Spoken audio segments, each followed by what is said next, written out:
Now, the rest of the story. Jimmy Trent was a remarkable young man. You know, when he was 13, he saved a woman from drowning at a church picnic, and his parents were not around, and he never said anything about it, and his family first learned of the boy's heroism only much later when a friend showed Jimmy's father a clipping from a Taylor, Michigan newspaper. Jimmy Trent matured into quite an athlete in school. All-American at Wayne State. Competitor in the United States Olympic swimming trials. But there was something about Jimmy even more remarkable than all that. Jimmy Trent was in love with the number 27. The number 27. When he was small and first learning to count, he could not or would not count beyond 27. When his parents would ask him how much he loved them, his reply was always the same. Jimmy would say, "I love you 27. For Jimmy Trent, you see, 27 was the ultimate. 27 was infinity. 27 was the number past which nothing mattered. For a reason that nobody knew, a reason not even Jimmy knew, that number was the most important number in his life.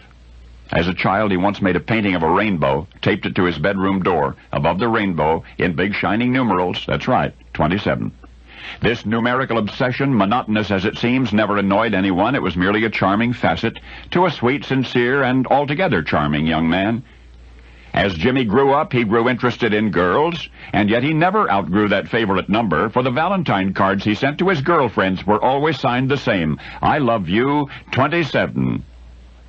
And then one day, along came that one special girl, and from the very day that they met, there was never a question in Jimmy's mind. Kim was the girl he would marry, and of course, he grew equally determined that they would marry on June 27.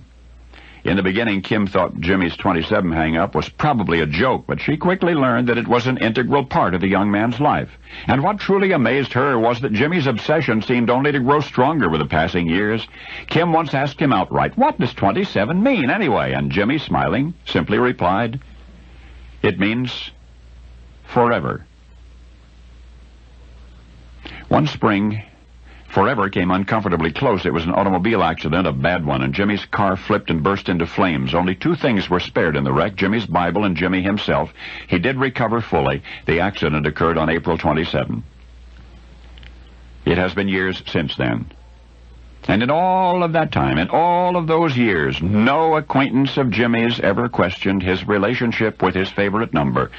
For some folks, it's color. For others, a redundant phrase, but Jimmy Trent was a young man in love with a number, and that number, from his earliest remembering, was 27.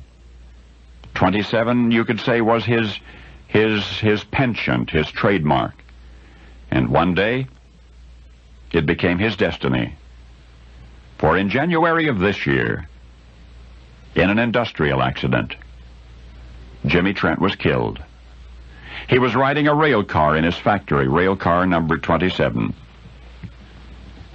And Jimmy was killed at the age of 27. And now you know the rest of the story.